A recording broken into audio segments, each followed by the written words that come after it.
Spokane listens when business talks. Welcome to Business Talks, the region's only local business talk show with your host, Ryan McNeice.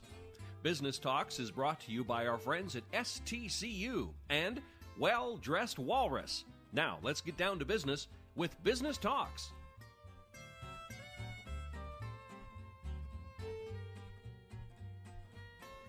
Welcome to Business Talks. I'm Ryan McNeice, and we're here in the studio with Neal Boling, KHQ Station Manager. Thank you for being here, Neal. Thanks for having me, Ryan. I appreciate it. The topic really today that I wanted to cover is the unique opportunities, on a positive note, and the challenges in the broadcast world. But before we get into that, tell us, Neal, how did you even get into this industry to begin with?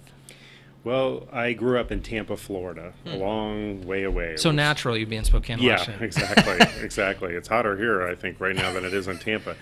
Anyway, my dad was always the one to sit down and watch the evening news every single night.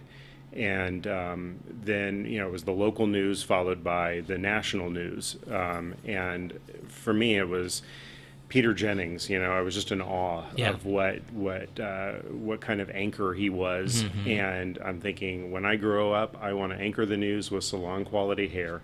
And I never really let go of that vision. I mean, it was to the point where some would call me obsessed. I was busted in fourth grade, and we were all supposed to be quiet when they turned the lights off in the cafeteria, and a friend of mine, we were humming the local news music for the catchphrase or the catch music. Yeah. Exactly, and trying to guess which station it was.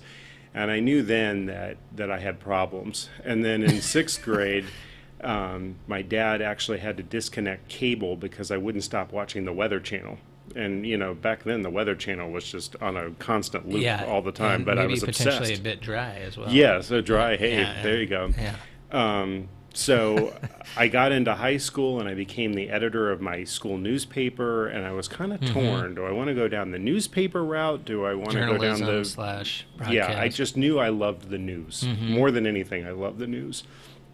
So I went to the University of Florida, which had a tremendous broadcast program there, and they also have a pretty good print journalism program. And I thought, well, I'm going to give this TV thing a go. And I was still kind of hanging on to the dream of being a news anchor. I don't know why, but in order to be... Yeah, Peter Jennings. Yeah. But by that point, I'd started reporting, which is what you need to do in order to become an anchor. Right. And I found that I just absolutely hated reporting, mostly because, and I don't know if many people know this, but TV journalists are almost required to talk to the non-PIO, the non-public information official. And you want to talk to the real people and get the real story that's out there. People don't want to talk. They don't want to go on camera that, well, what if Marcy sees me with my hair not done like this, And it was just always like arm twisting to try to get people to go on camera. And I just found I'm a control freak, and I did not like the lack of control. So somebody said, well, why don't you try being a producer? I'm like, a producer? What is that? Where does that fit into the puzzle? Yeah, exactly. And I tried it, and for those in the audience who don't know what a precise job title of a producer, think of a producer as like the architect of a newscast. They're building a blueprint that everybody has to follow in work order within to that schematic. Exactly. The director, the anchor, the audio person, everybody is following this sketch that you've laid out. But then even deeper than that, you have to write the entire newscast from beginning to end. And I loved writing, still love it to this day, even though I don't get to do as much of it as I used to. But that's where that early newsprint desire was as well. Exactly. So, and I could be completely in control of the product. I mean, from soup to nuts, I controlled it. And I found that I just loved that job. It was just such a great position for me.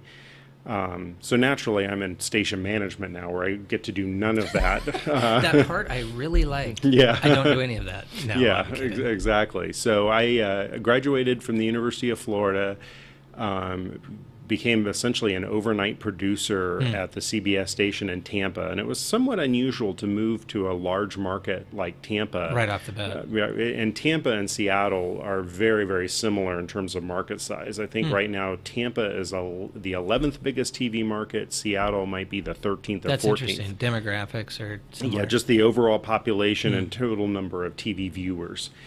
So I had that overnight job, which nearly killed me. You bad bosses and horrible hours, but I'm really grateful for that experience, because to have that at the beginning of your career, Right. It just it's all downhill from there. Well, it kind of allows you to ascertain what you like, what you don't like, why I like it, and what direction you want to pursue. Exactly. So I was never under contract, which was also kind of unusual. So after about 2.5 years of suffering, I jumped ship and I went to the NBC station in Tampa, and I rose through the ranks there, became an executive producer, and then finally we'd had so many hurricanes in Florida, and the cost of living there had gone just through the roof. It was ridiculous. And I thought, I think it's time for my family to pick up and go Try something elsewhere. different. And we had our first child, my wife and I at this point. We had a young daughter, and Florida seemed to be ground zero for every, horrible sex offender. And it was just like, we need to get out of this place. Yeah. Even though I'm a native, I'm done with it. So we moved to Tennessee to become a news director. That was a news director is not the person who's directing the camera shots and that sort of thing. They're actually in charge of managing the entire news department. Right. Literally directing traffic, so to speak, in the Exactly. What stories do you have to cover? What discipline do you have to dole out? What kudos do you need to do to inspire and motivate the different people? And I really enjoyed that job. And, Eastern Tennessee, the Tri-Cities area of Tennessee, a beautiful place. But, for a young family, there's just not a lot to do there. And I'll never forget, I was sitting in a department head meeting in Tennessee, and I got a news alert that it said, Jonathan Mitchell, news director of KHQ in Spokane, moves to KNTV in San Francisco, San Jose. And I thought, wow, that's a big market jump for, you're going from Spokane to San Jose. San Fran. I mean, that's Yeah. like market 5. What? Spokane? I thought that was a suburb of Seattle. I've never even heard of the just place. right out there by Ritzville? Yeah, exactly. So I started Googling it, and I discovered, Spokane. And then I started looking at KHQ, and one of the really appealing things for me about KHQ was that it had a private ownership. I was used to, at that point in my career, a very top-down, corporate-heavy, system where they want to homogenize the product all across the board. So if you're in Macon, Georgia, it's going to look the same as Spokane, Washington. There's some advantages to doing it that way, but I think that what this market has shown is that each market has its own individual taste and its own individual flair. And you do think the private ownership piece plays a pretty big part in that? It's wonderful. It's liberating because, we're basically granted the freedom to take the risks and to do things. Our ownership does not, they don't call us and say, okay, now what are you doing? It's basically like, yeah, we pay you to run the place. Not a you run it. helicopter management structure, but rather we've hired the best, go do what you do. Exactly, and it's just incredibly liberating to be able to function at that level.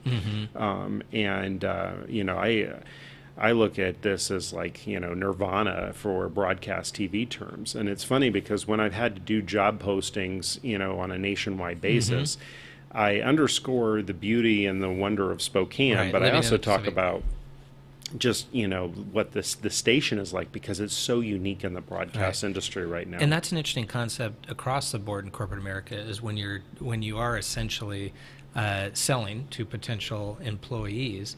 Not only were you somebody on the other end of that in Tampa looking inward at Spokane, but sometimes it's tough to sell something that you don't know until you're there. Right. The beauty of Spokane environmentally, of course, but as you said, maybe the fabric of working at KHQ until you've lived it.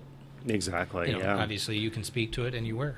Exactly. I mean, and I think that I'm able to relate to a lot of candidates, especially from the deep South, who would be like, Spokane? What is that, all about? Yeah. But it's not only the Spokane surprise, as I call it, like the Riverfront Park and all of the great things that we have to do here, but it really is that corporate environment where people can be free to be creative and you're not stifled, at the top. There's a certain broadcast company that shall go unnamed right now, but they've been in the news a lot lately because of what they call must-run content. And, they basically originate from DC, like if it's a particular style of segment or whatever.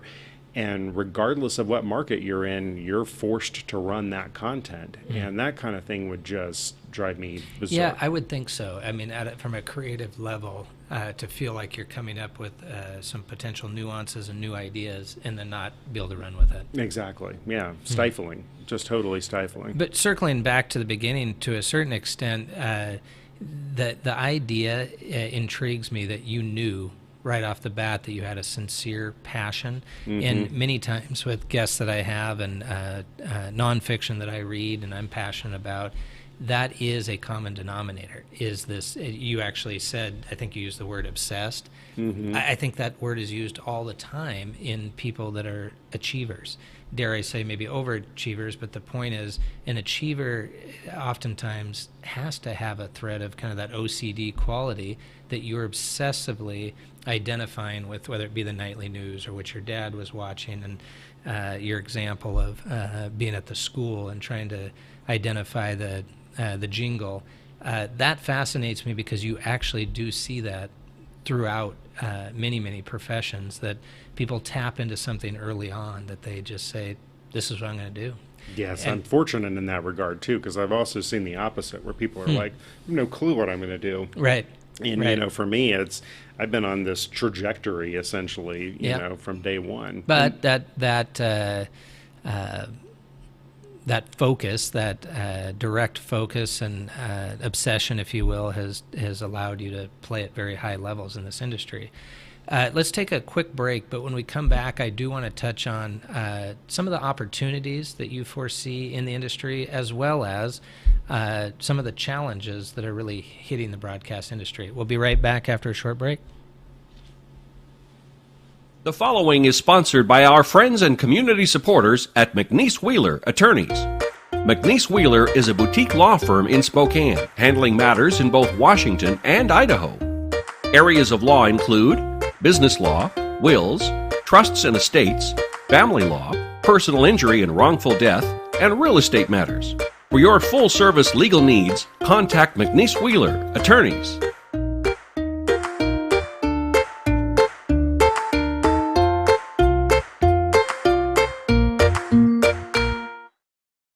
I'm Nikki Butler, and I'm a regional manager for STCU. My lunch buddy is Nicole. I'm Brandy Schloss. I'm a regional manager at STCU. My lunch buddy is Angelina. She's grown up with me. I've grown up with her. To see her graduate will be a lot of fun. Brandy and I have been lunch buddies since the girls were in second grade. It's great that STCU provides me with the opportunity to be part of Reach for the Future. We are committed to the children. We're committed to our community. I'm Nikki. I'm Brandy. And STCU is here for good. Hi, I'm Larry Myers, owner of River Ridge Hardware. Welcome to our garden center here on the corner of Garland and Driscoll. We have fresh plants that come in weekly from all of our local growers. We can make your garden look like our garden. Here at River Ridge, we've been here 30 years. We're your full-service neighborhood hardware store. This is our sprinkler aisle, where my knowledgeable staff will help you put together your sprinkler system so it will make your yard lush green for the spring and summer. This is River Ridge Hardware's rental center, where we provide a multitude of equipment for rent for the do-it-yourselfer. Next time you're working on your home or yard this spring and summer, stop by, say hi, and we'll help you get the project done.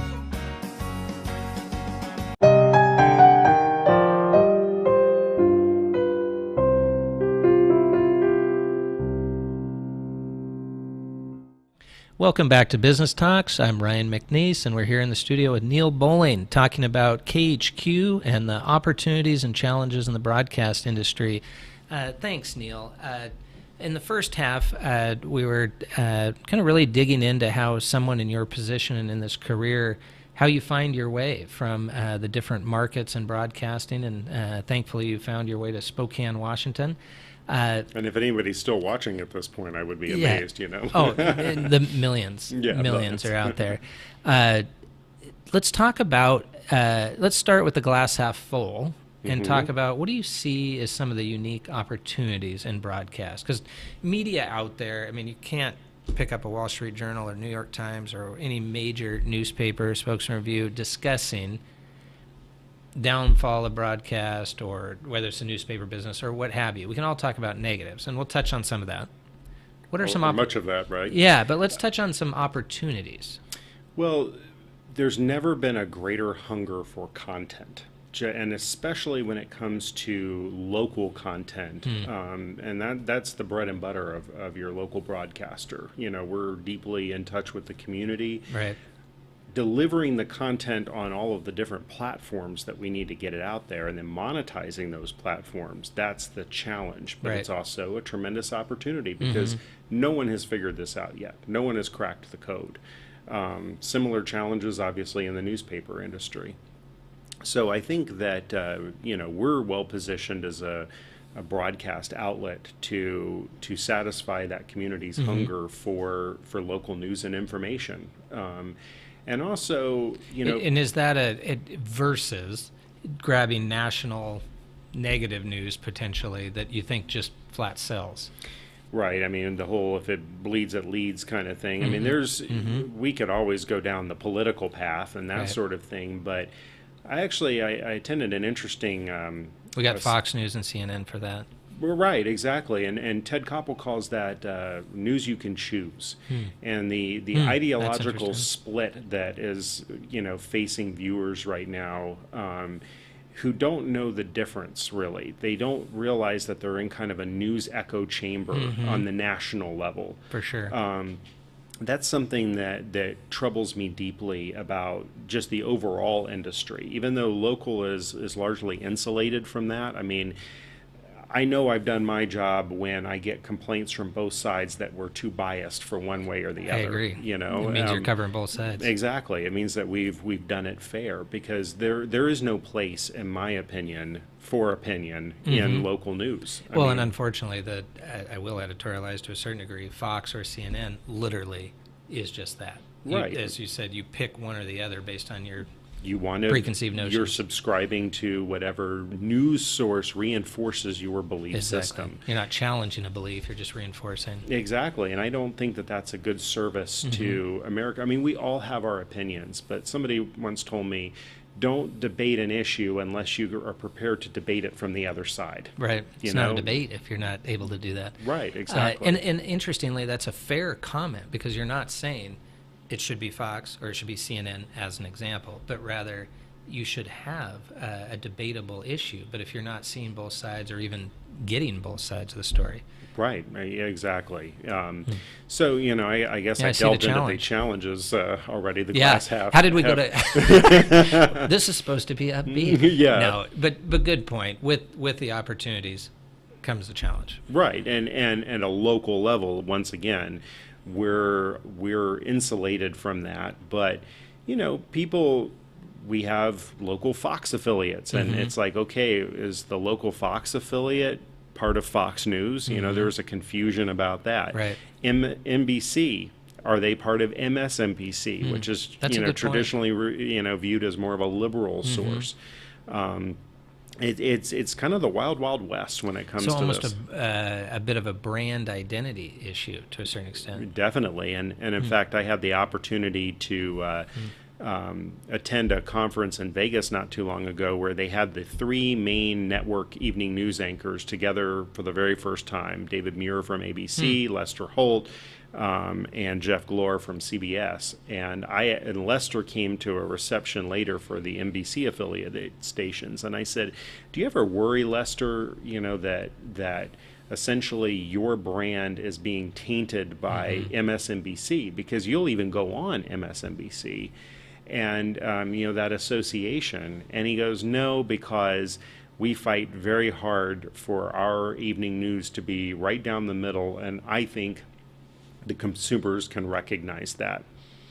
I don't know if I agree with that. I really don't. There's times where I hear things coming out of network correspondence on our air and on our competition's air that I'm like, that's an opinion. That's you're leaning towards a certain ideology when you say that. More editorial. Exactly.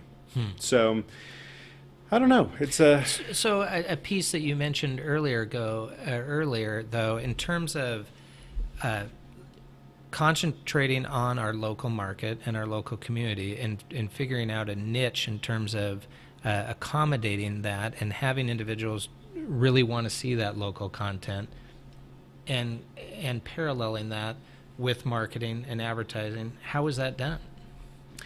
Well, for one thing, we have to win in that race, and that is, and I'm pleased to say that KHQ, takes the lion's share of the ratings and therefore the revenue out of this market. And so the ratings leading to the opportunity to right. sell advertising. The more people watch, the more people, watch, and therefore, can see an advertiser's product. Yep, makes sense. One lead, very correlated. Exactly. Now, to get to that glass half empty model, let's hurry and continue to be negative. Yeah, exactly.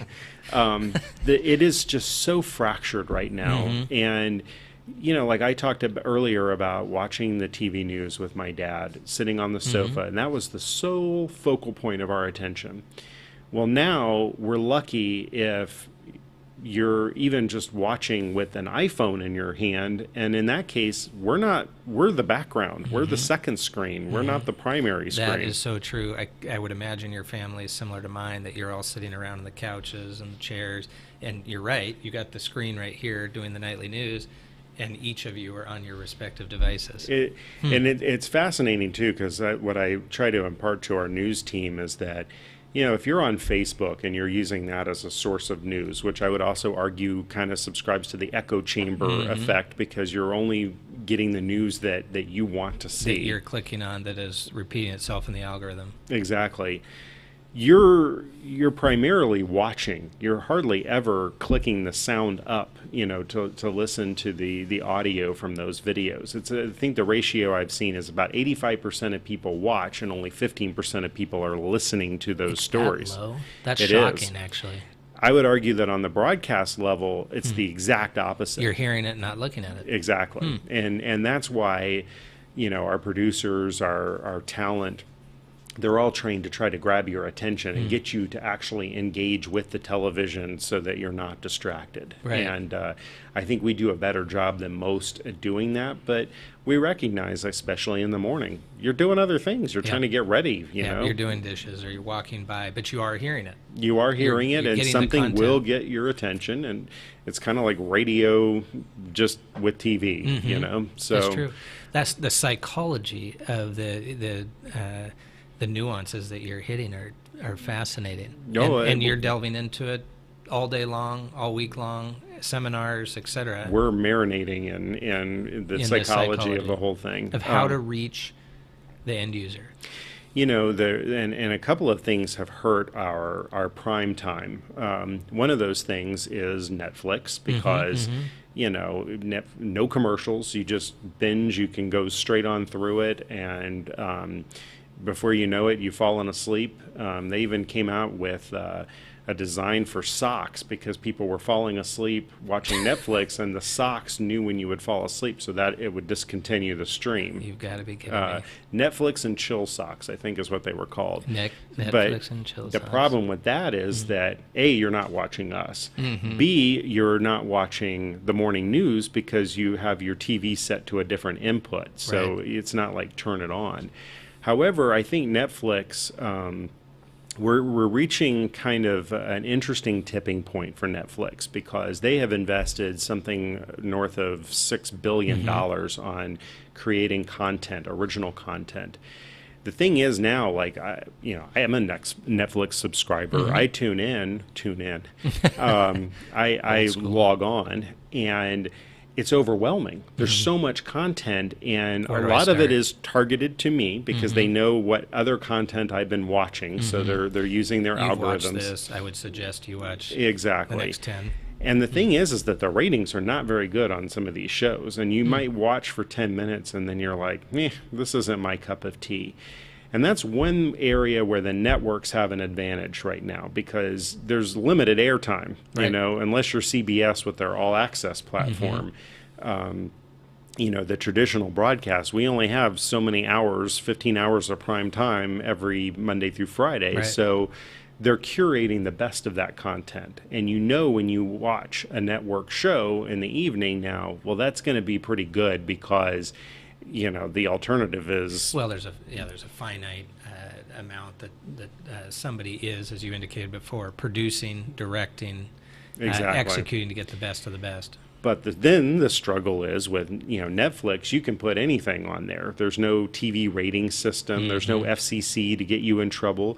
The length can be any length that they want for these programs. Right. So it is kind of confining, in the network broadcast environment right now. But we're hanging on. The industry is. Well, the industry is hanging on, but I think as you indicated at KHQ, you're not only hanging on. You're leading in the ratings and doing a great job.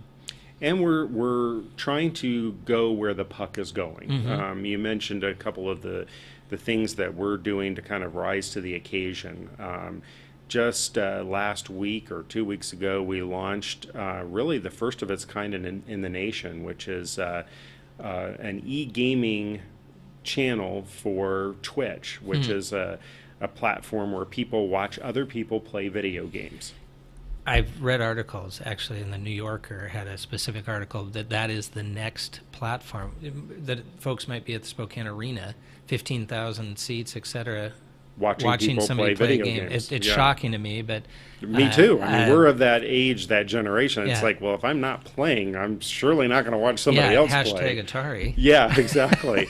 Or the Nintendo Classic, where you're like, come on, it's my turn. Give me the remote. Now we're buying tickets to watch. It's crazy, but from our perspective, we feel like we can fill a niche there, and we can come up with programming to reach that audience, the Generation Z audience, which is younger than the age of 23. And it's real. It's real. So despite us intrigued by it, it's real. Mocking, it's real. The numbers are proving to be that's something that target market is interested in. Right now, there's likely 1 million or more people on Twitch watching other people play video games at this very second that we're talking, and that's just startling. That's a million people. That's like a prime time number in terms of audience nowadays. Neal, thank you for joining us. We'll have you come back, and this is a topic that is very fascinating to me, and I appreciate your insight. My pleasure, Ryan. Thank you for having me. Business Talks is produced in Spokane, Washington by SpokaneTalksOnline.com, which is solely responsible for its content. Ask a question, recommend a guest, and hear this program again online anytime at SpokaneTalksOnline.com. Business Talks is brought to you by our friends at STCU and Well Dressed Walrus. Business Talks wishes you good business and a good day.